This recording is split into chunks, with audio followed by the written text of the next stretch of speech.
Welcome to JDM Imported.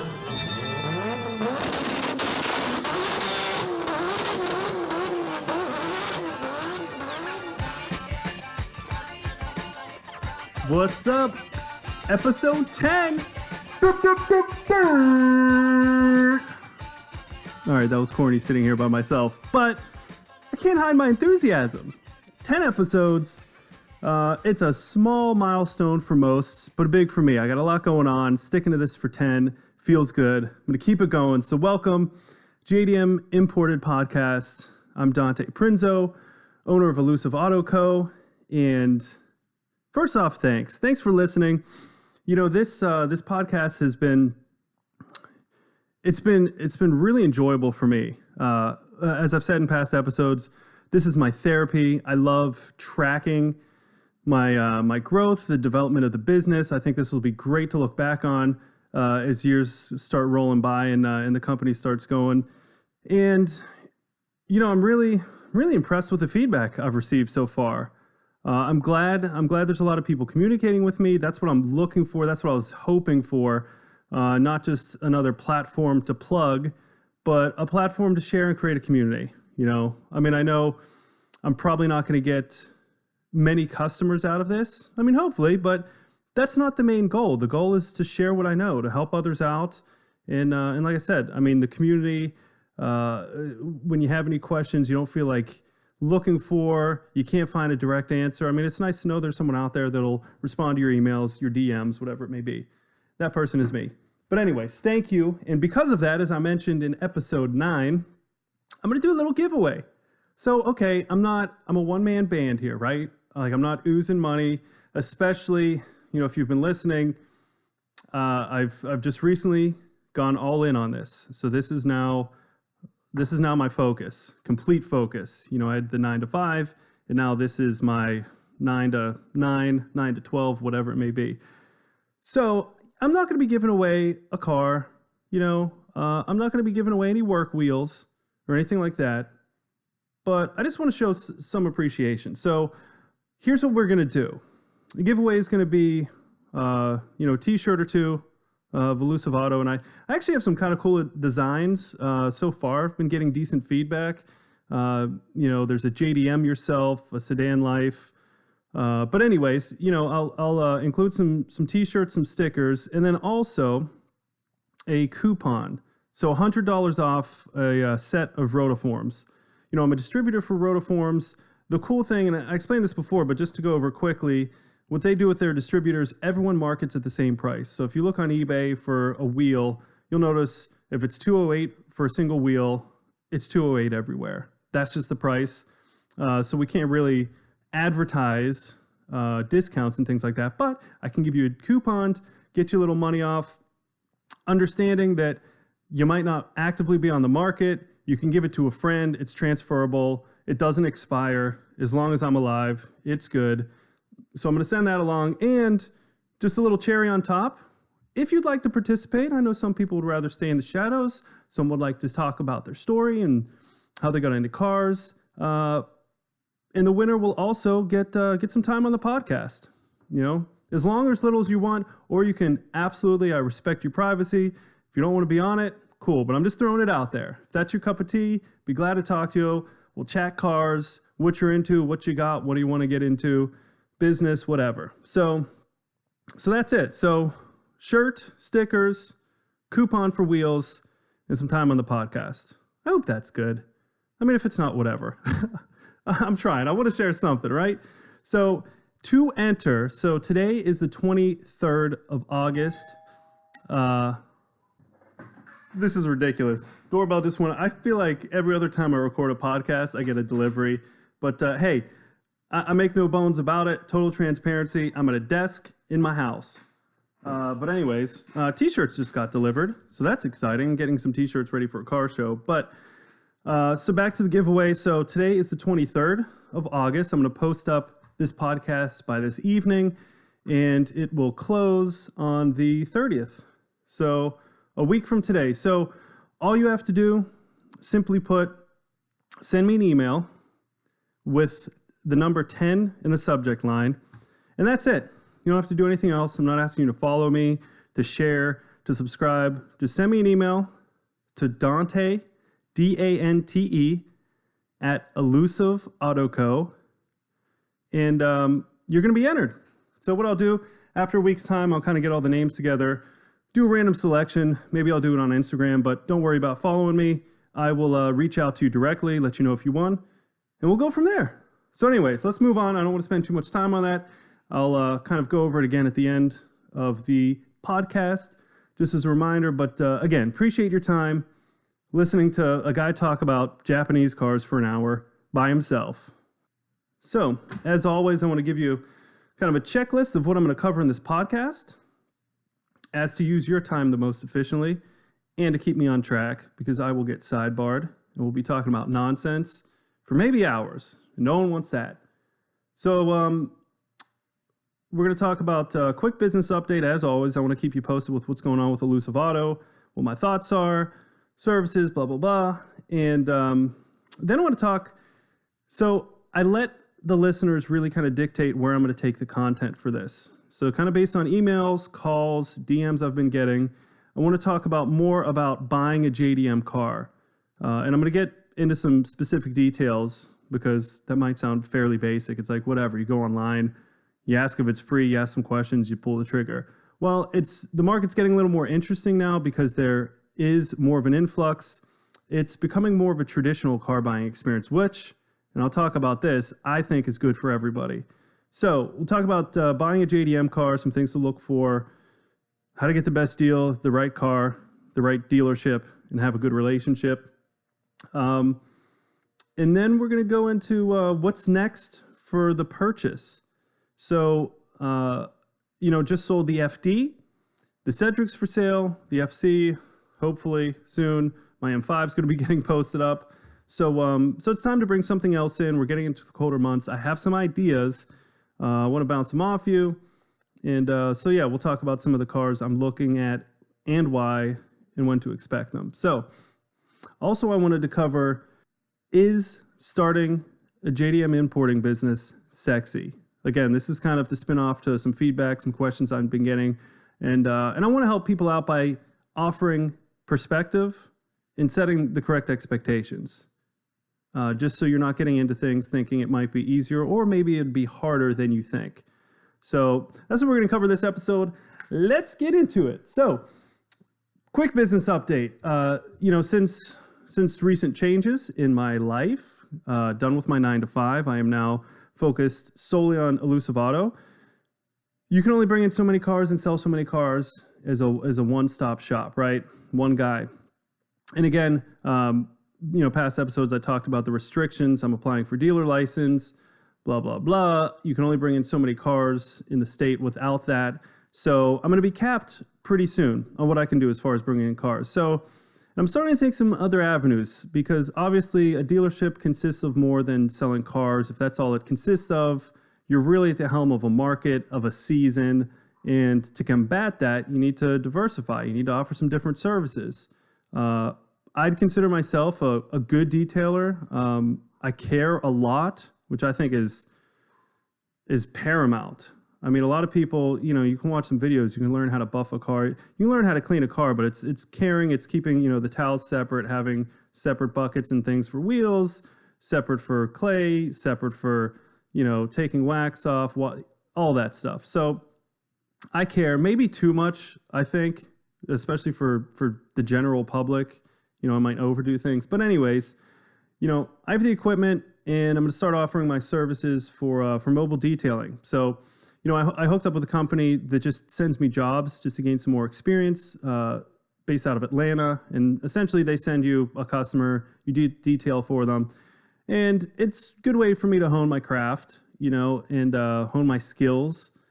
I just actually just detailed, I don't know if you follow me on Instagram, but I detailed a Bentley last week. So they usually do Highline cars. And, the person talked to me and just wanted to know I knew what I was doing. I wasn't just going to show up with a terry cloth and some Dawn soap and call it a day. Did a full decontamination, a polish, not a paint correction, but, polish and sealant, full interior and stuff. So, But yeah, so I'm going to be offering that, and I think I'm going to offer it through. Well, I know I'm going to offer it through Elusive Auto. I've already applied for the insurance. It's fairly basic, just to cover liability if you mess up someone's car, moving it, whatever it may be. But, mobile detailing, because that's a way, it keeps me in the car world. It keeps me close to kind of the pulse, especially because the types of cars and people that seem to be gravitated towards my level of like neurosis on these cars is usually, more enthusiasts and things like that. So that appreciate it. So, plus, when I get into a brick and mortar, it can be another service I offer, right? Obviously, there's a lot of detailing that goes into these old cars when they come in. Like a minimum 8 to 10 hours, unless the cars are super clean. To be totally transparent, the Cedric, I did not have to put 8 to 10 hours into that. That was maybe a 3-hour gig because it was really nice. But, a lot of the other ones, there's a lot of stains to combat. There's, some serious paint. I don't want to say all of them because some of them are really kind of thin on the paint, so I'm not going to do a full paint correction and get like every swirl, every marring out of it. But, just going through with the decontamination properly, and maybe a 2-stage polish and a sealant. It takes a lot of time. The glass on these, they usually, the glass needs clayed. In some cases, I found I'll have to look it up. I keep forgetting the name. It's something oxide, but it's like this dust, this chemical that you can put on a really thin buffing pad, and it really it's gotten out some marring and some pits in windshields. Really brought them back to life, especially some of these old Japanese cars. It's like they almost have this haze that even after you clay bar it, it's still not crystal clear. But when I hit it with this, it's like insane. It really comes back to life. And even on, I've done it on some cars that are just people's daily drivers that are like 5 years old, makes them happy. So, but yeah, so I'm going to offer the mobile detailing, and I think it's a nice segue when I get a brick and mortar to offer. I can either, show prep, things like that. People can bring it because I'll have a site, and it's just kind of another avenue, another revenue stream, to supplement the business.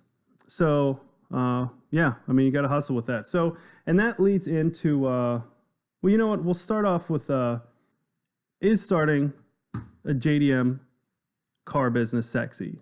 Is being an importer sexy? So I think I've kind of answered that with my previous note that I'm willing to do mobile detailing.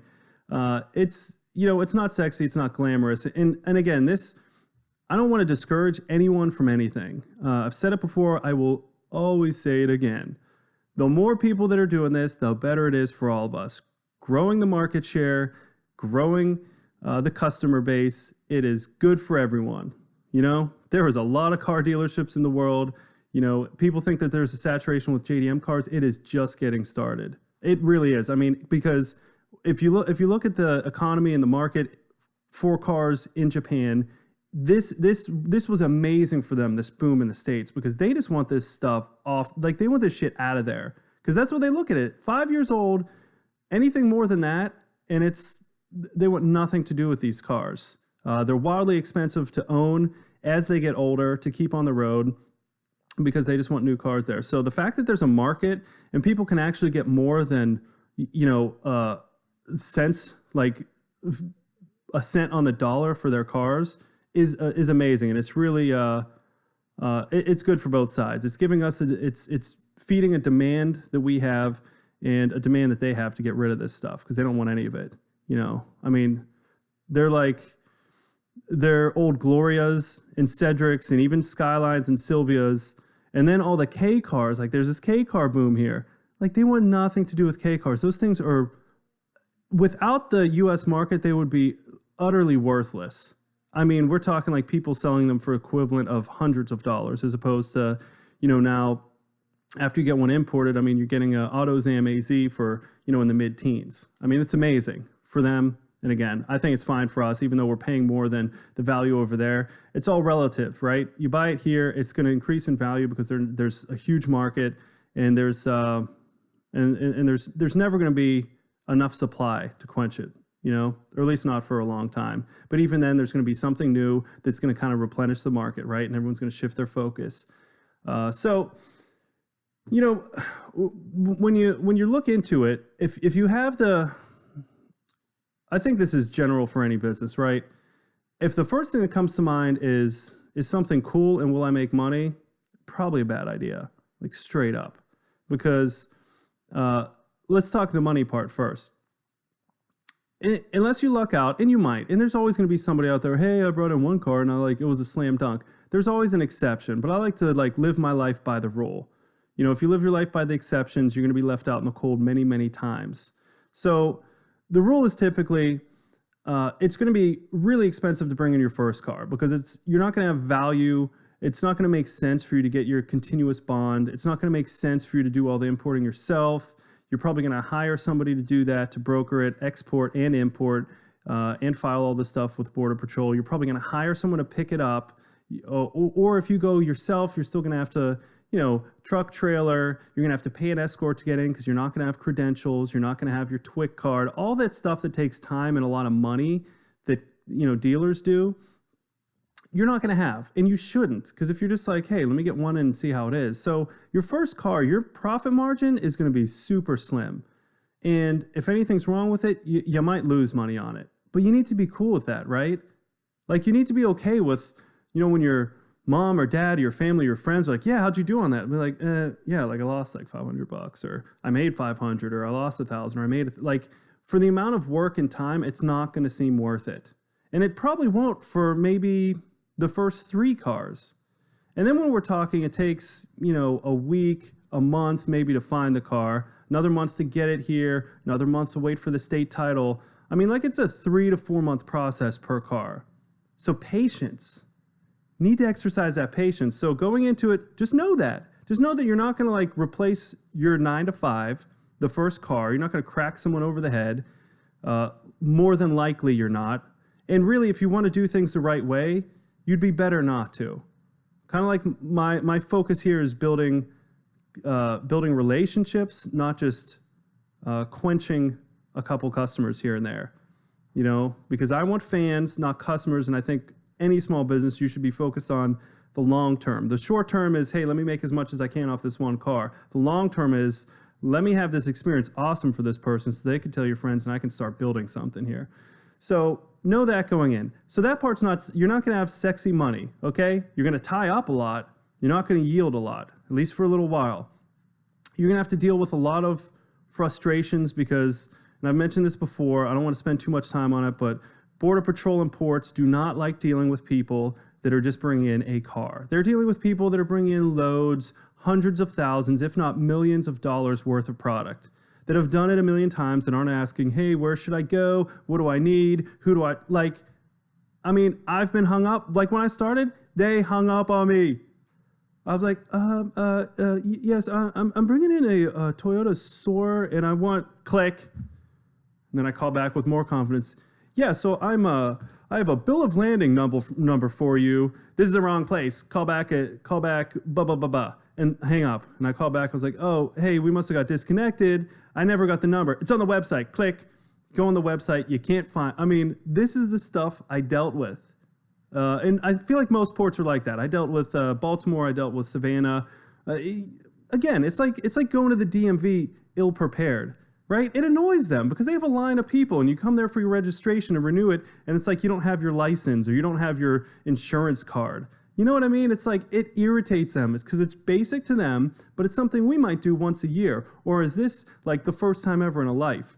So appreciate that, respect that, but still be prepped that no one's going to want to help you. And you can find stuff online, but each port's different. Everything's circumstantial. Nothing you find is the definitive law. I'm telling you right now. Even, in past episodes, I've harped on it.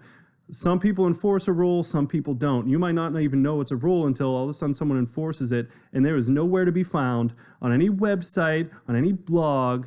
I mean, it's just how it is. Port police, whatever.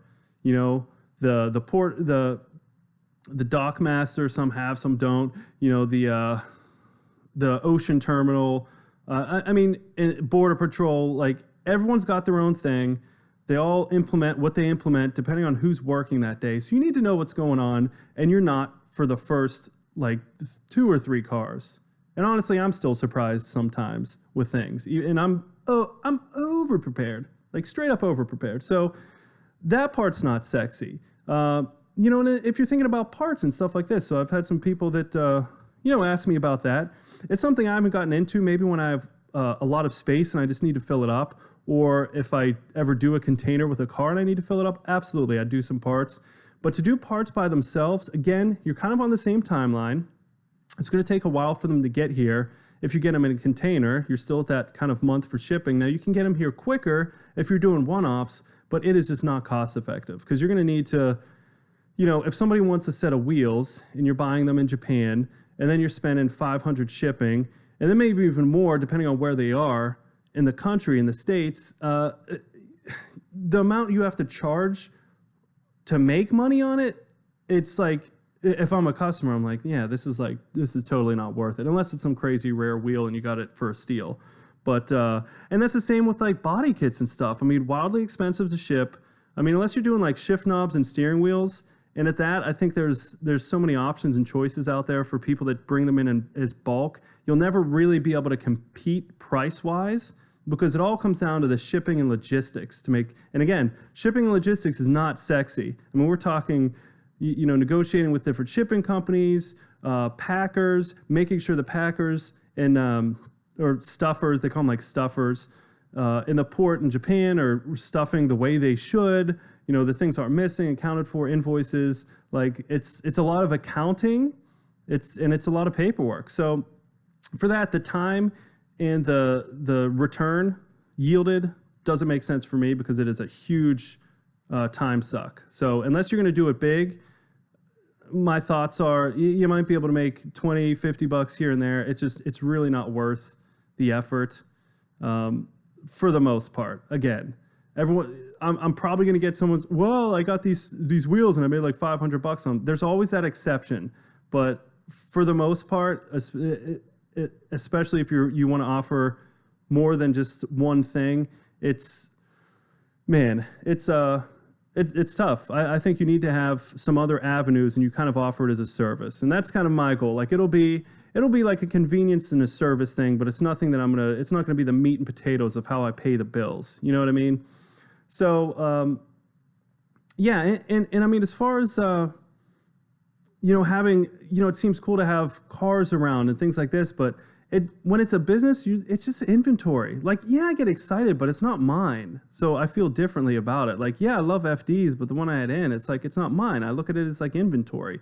So you don't kind of get that same, those butterflies when you pick it up, you know, because it's, you know, a whole day in a port and all this paperwork and kind of stress to pick it up. Like you just want to get it home, make sure it cleared and everything's good. So it kind of takes any of that sweetness away, that sweetness of like rounding the corner and seeing it sitting there at the port. You know, you're just like, okay, there's my product. I need to get it home.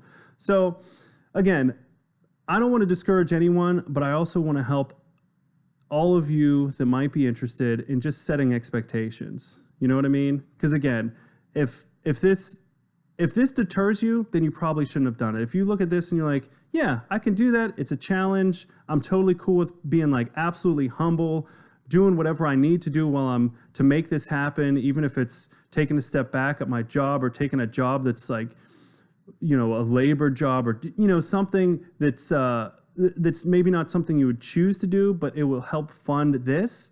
If that's all exciting to you and you're ready for that jump, like go for it. Absolutely. But if just this little bit of information is like, you know what, yeah, maybe I'll look at like plan B, C, there's some other things I want to get into, then fine. You know, no big deal. But yeah, I just wanted to share that. I mean, it's definitely a lot of fun at times, but the you know, like the buying of cars and parts is probably 5% of the time spent. You know, it's a lot of marketing, it's a lot of paperwork and things like that. I look at it as a puzzle. I'm that type of person, so I love that. I like kind of conquering the things that are difficult, the things that people try to deter me from. So, but yeah, I mean, any questions, as always, let me know. I'm here for you. And these are things that have kind of come up in emails and in texts and DMs and stuff like that. So I like to address it. I think it's good to put it out there. Again, it's all expectations. And I think, too, moving forward with a business and customers, you want to set expectations with everything, you know, especially with this type of stuff, because you're selling used products that are old. You know what I mean? But So that'll segue into the next part here. So buying a JDM car, you're buying some old shit, some stuff that someone didn't want in Japan, but we love here. Keep that in mind. So the cool thing now is that the market is growing. That I think is awesome for the consumer. So the market's growing right now. You have dealers, you have dealers in Texas and Florida, some in the Northeast, and then, Virginia, West Coast, East. You have dealers all over the place, right? And all different kinds, just like with traditional car buying experience. You have the wholesaler type dealer, the dealer that just wants to bring in units quickly, barely cleans them, if all, no service. It's kind of like what you see is what you get, but they sell them for cheap. Their margins are small, but they move things quickly. So you're kind of seeing that. And I think that's great because there's people out there that want to buy a JDM car, but maybe they don't want like a showpiece, or maybe they don't want something low mileage. Maybe they want to do their own build, or they want to track it. There you go. There is somebody that has like kind of your basic stripped down, might even have engine noise, needs some body work. You don't care because you want to wrap it, whatever. There's that option. And then you have the stark contrast of that, the companies that are, gems that only get the ones that start out as gems and then they shine them up to make them even more like gems. The minty mint, fresh. The ones that are doing full service, that are really going through under, over, inside the car to really uncover the history. Because yes, a lot of these come with vehicle history, but if you're in cars, you're into it like a hobby, you're passionate about it, you know that you can really uncover the history of a car by just taking some hours and inspecting, how the bushings look, the tread wear on the tires, little weird, okay, leads to a bad bushing, rack issue, leaks going in and out. You can, even from the interior, there's going to be hints as to how the car was used and things so then you have the companies, the dealers that really look over everything. And then you have some in between that just, shine them up, make them look nice. And really it's, like I said, I think it's great because we're reaching a much broader scope of people, the people that want to just buy a car and take it to Cars and Coffee. Boom. The people that just want a nice car and maybe do some bolt-ons and some modifications. Boom. The people that want the track car. Boom. You're covered. It's all good. So yeah, I think from the sense of buying a JDM car, I think that we're in a good place because you got options. With that is starting to develop kind of the traditional car buying stuff, And I've even seen that shift where it used to be a little more like, like if people are looking, let's just take, since I'm in the States here, classic cars, like someone's looking for like a Yanko or something like that. There's only so many to look at. It's a very emotional purchase and you kind of want the one you want. And it's not so much like, hey, I'm looking at this Yanko and 2 down the street. Whoever gives me the best deal gets my money. It's like, it's different because you're looking at like cleanliness, engine matching, blah, blah, blah. And that's kind of how it used to be. And now you're seeing the shift because there are options like, hey, I'm looking at car X, car Y's down the street. They're both the same year. What's your bottom dollar? So I'm getting like a lot more stuff like that, which again, totally fine. But just to address it a little bit. And this is what I've found, because really one of my first jobs was selling cars. Like fresh out of school, I was one of the youngest people at a Nissan dealership. And you know what? It still holds true today. The people that get the best service customer-wise are usually the ones that aren't dicks, right? And it's a cliche to say kill them with kindness, but if since we're talking about cars that, more than likely, I'm not going to be selling a Cosmo to a traveling salesman, right? So we can forego all that. Yeah, I got this cream puff, and yeah, it's a streamline, it's a butterfly. Any of that sleazy like used car, like we can forego that. None of that's going to come up with this purchasing process because most of these cars are like something someone's aspired to have. It's kind of like a goal, and it's more of an emotional buy. But I've been seeing I'd say, if we're just going down a list here, so you kill them with kindness, you usually get better service. If you treat the dealer with a little more respect, you're not just evasive. You kind of tell them what you're looking for, they can help match you up with the right car. Or, like in my case, maybe what you're looking at for me isn't the right car for you. And that's fine, because again, I don't want anyone to have an experience and be like, oh, this wasn't what I thought. And then, go tell people. That could be crushing. So I don't think, especially, and I'm saying that there's more dealers and that's a good thing, but I also think that we should treat it like the specialty item that it is. And you as the customer should get the utmost of respect, but also should be giving it in return, because this should be a fun transaction. I mean, obviously you want to get a good value for your car, but the most important thing, and this is hard to say, this is hard to hear, but the most important thing is the car. If somebody's just focused on the deal, they seldom get the right car. Like seldom. And I've been seeing, and this is what brought me to this point that I wanted to make. I've been, I get a lot of DMs or Facebook Marketplace, emails, whatever it is, that ask 0 questions and just say, well, 1 question. It's usually, is the car still available? Yes. What's your bottom dollar? That's hard to answer. What do you say? Do you have any questions about it? Is this the car you want? I don't know what my bottom dollar is based on not knowing you. And that might sound salesy, but from a business standpoint, if you have something that the people want, and if your bottom dollar is 0, well, yeah, my bottom dollar is like me making no money.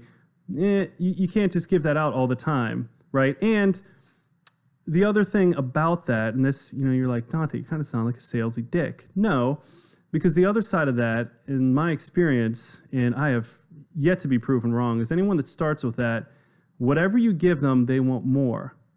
And then you're just focused on the price. And when you're focused on the price, my concern is you're not going to get the right car, even if it's from me.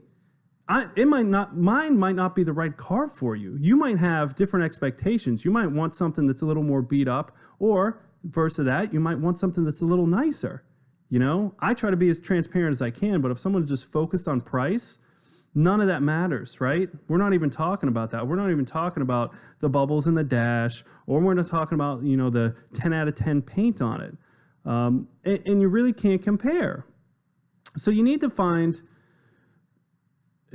obviously, if you're looking for a specific JDM car, you've done your research. You're not just going down and seeing what the dealership has. You know that you want like an Evo 2 or whatever it is. So you look around, you see who has it, and you talk to them. You ask them some questions to compile the information you need, and then you focus on the 1, 2, or 3 that you like, and see if the deal makes sense. And from that standpoint, you will get the best deal from the dealer, 100% all the time, because no one will just give you their bottom dollar just for you asking for it, and they don't even know your name. They don't even know that this is the car you want. Because, listen, lesson learned with me, I had 2 people this last week, 2, that asked me that question. I come to find out they're dealers. Waste of time. Total waste of time for me. So it's like when you see that, I respond to everybody just because that's my nature, but you're not going to get the bottom dollar when that's the first question you ask, just straight up.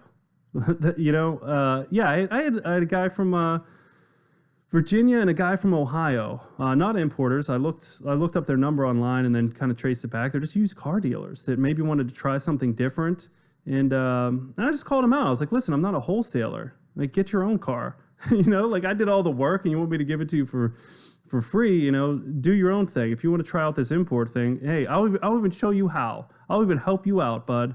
But yeah, I'm not just going to unload my cars on you, But anyways, that's again, this isn't me venting. It's just to help out anyone out there that's looking for a car. Like, kill them with kindness. You'll get what you want, and you'll get the deal you want, and you'll get most importantly, like I said, it's the car, and the service afterwards. Because they're old cars. It might be great today when you buy the car. It doesn't mean anyone's lying to you if something breaks in a week. You just don't know. It's 25, 26 or older, and you don't know. You could drive this thing. I could be dailying it to shows and sell it to you, and next week the AC compressor goes out. But listen, if it was something that wasn't broken, but maybe I thought it was on its way out, I tell people about. and I'll help you out. I'll replace the part, but not willing to help out the person that was like a dick to me, you know, or that I know is not coming back or not going to recommend me to anyone, right? The one that's just going around looking for the bottom dollar and doesn't really care about the car, you know. For that, you know, buy one of the wholesale joints or bring one in yourself, you know.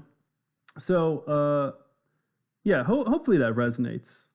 But yeah, it's just some, again, I like this podcast to go wherever my experience takes it and wherever you guys take it. So, and this is what I've been seeing lately in the market. But again, I think it's a good thing. If you're out there looking for a car, you got options, you got a lot of dealerships, you know, a lot of people that are knowledgeable. Keep in mind too, another thing to touch on, you might be the expert. You might be, because keep in mind the car you're looking at, that's the car you're looking at.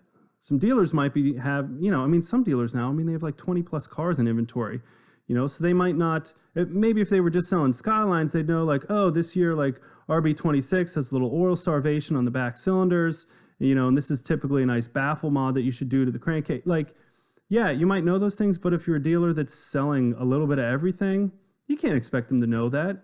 Now, if you're looking for that specific car, you will, because what are you doing? You're on the forums, you're researching them. Because that's your one car. This is your goal. And it should be. You should know more than the dealer. But don't fault them for not knowing, you know, what the transmission code is on some obscure car or something that that maybe isn't their expertise. But you know, if you find a place and if they don't know, they tell you they don't know, it's usually a good place to be. You know what I mean? If you're like, hey, does it have this or that? And they're like, you know what, let me double check and get back to you. That's a good place to be. And that's what you want. And that's where you'll get the best value. Because you might save 500 or 1,000 going somewhere else, but if you don't have a good feeling from them, good vibe, that might be negated the second you get in that car and you find out some stuff that maybe you didn't know about because someone didn't tell you or because they just weren't thorough. So buying a JDM car is increasingly becoming more traditional. And that being said, just do your P's and Q's. So yeah, I spent a little more time on that than I thought. But again, I just think that's helpful to hear. So, in my experiences lately, have been really good with people. I mean, there's just, like I said, some outliers from wholesalers and things like that, and you just kind of got to weed out. But you know, I think of like people I've sold cars to. It's been tremendous, and I love this community. I love that it's growing, and I love that you guys have options out there. So, with my next car at Elusive, I'm debating, right? So we're at the end of August. It's hot as hell here in North Carolina, but by the time a car gets here, it's going to be the fall. By the time maybe it markets and sells, might be the winter or end of fall. It's going to be getting chilly either way. So that's going to change the direction of what I look for. I really wanted to get another FD. One, because I love the cars. Two, because I think it's a really good market for them right now. I think that, quite frankly, it's a good market for me to sell them, but I also think it's a great market for somebody to buy them retail because they're on the up and they're just going to continue. I mean, it's the same thing that we ran into in the States here, where we were running out of clean chassis, and then we got an influx of the Japanese ones. But you know, it's there's only so many. Especially clean ones, especially ones that aren't with engine issues, well, they all have interior issues, but the good news for that, Mazda still makes all the interior parts. You can get them at any dealer. No big deal. Don't stress it. All I talk about, anytime I have one of the Cars and Coffee, like, oh yeah, but you can find it anywhere. You hop online, you can have your center console piece, your gauge bezel, your door handle bezel. You can have that stuff in 10 minutes. No big deal. It's expensive, but you can find it. Anyways, yeah, so, and I really wanted to get a Super, but quite frankly, I shouldn't be tying up the capital in one of those, because, I mean, a clean twin turbo, I mean, it's going to be expensive. I mean, that's as much as like 2 or 3 kind of mid-range cars that I bring in. So, and with the seasons coming up, you know, got to stay away from that. So I think here's the 3 on my radar. I'd be curious to hear your thoughts. I posted some things on Instagram between the two four-door rally cars that I'm looking at. As you could guess, the Lancer and the WRX. So we're still too early for the STI, but the Japanese WRX, first production was November 92 for the GCs, 236 horsepower. Again, we know that platform. We had it here in the States. It's very light, except our version in the States was 165 horsepower NA. So WRX, great option. Only drawback is it's kind of familiar, right? Even though we didn't have the WRX model, we had that body style. It's not going to turn heads, right? Well, I don't think either of these are going to really turn heads, but you got to be into them. If you're an enthusiast, if you take them to a show or the track, people are going to love on them. But you're not going to be getting people breaking their necks at your local Harris Teeter, whatever it may be. So option 2 is the Evo 2. We can get the Evo 1s. So the Evo 2s, I think production was the very end of 93. So the Evo 2 started in like December 93 until February 95. So, and the Evo 2's got a little bump in power over the Evo 1s. I think it was like high 240s to low 250s. Minimal. Some other subtle changes though, but has that 4G 2-liter, very tunable in a very light chassis, a little lighter than the Impreza. So I'm thinking of those. The two tuner cars, rally cars coming into the cold months. I think it's kind of a prime time for them, especially buying one now before typically in Japan when it starts snowing, the auctions, the dealers get a little lighter anyways. And these will, they'll start going up. There won't be as many of them. They'll start going up. So I think now's a good time to buy it. Figure it'll be for sale by the time it's getting chilly. So, and here's the third one. Here's the outlier. Now this one has me intrigued. I've known about it for a while. A lot of people have, but some maybe not. The AutoZam AZ1. So it's a K car. It's actually a 660cc 3-cylinder, and it's it's marketed by Mazda. It's Mazda's subsidiary, which is the AutoZam for their K car. And actually, I think Suzuki was the one that made the power plant, though. So it's kind of an interesting history with that. But anyways, it was recently on Jay Leno's Garage on YouTube. So I anticipate those to really blow up. Like, blow up. I mean, more people are going to be aware of them. And they're just cool. Love or hate K cars. Like, they got gull-wing doors. It's a mid-engine rear-wheel drive. And they're quick. I would never say they're fast, but you're driving around town, kind of equal horsepower to torque on the motors and stuff. They are turboed, so you can do some upgrades there. They scoot. I'd say they're scooty. They're scooty patooty.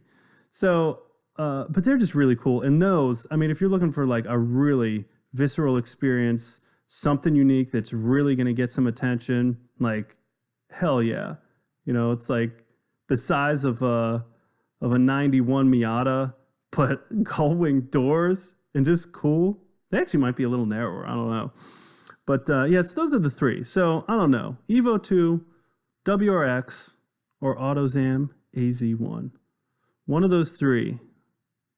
Well, don't hold me to that. I might find something else that's like sweet. You never know what the market's like when you're going after it. But those are the three I'm really targeting.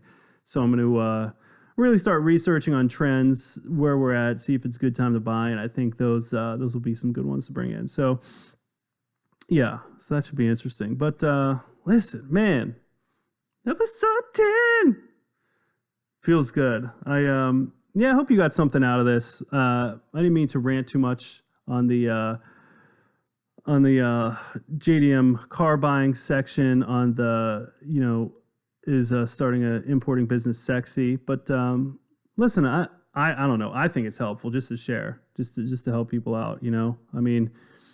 Again, I never proclaim to be the expert. I'm sharing my experience. What I see works, what I see doesn't.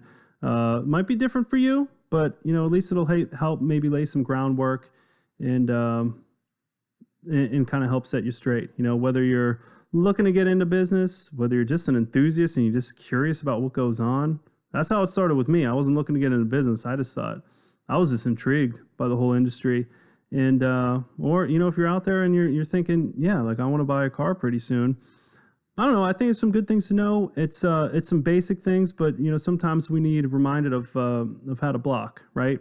Sometimes you need to practice dribbling, even though you know how. You know what I mean? So, but yeah. So, yeah. This has been a pleasure. We're gonna keep. I'm gonna keep doing this as long as I can. Like I said, this is my therapy. I appreciate you guys. Again, just to touch on the giveaway.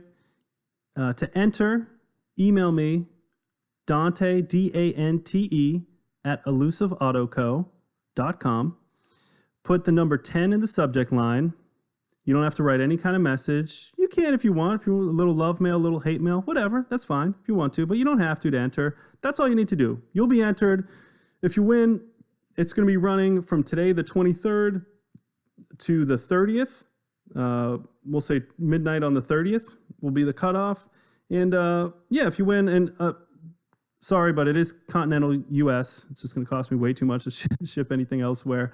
But yeah, I'll send you some shirts, stickers, a coupon for $100 off Rotiforms, which again will be transferable if you know somebody. It's a nice little gift, or hey, what's up, dude? I know you were looking.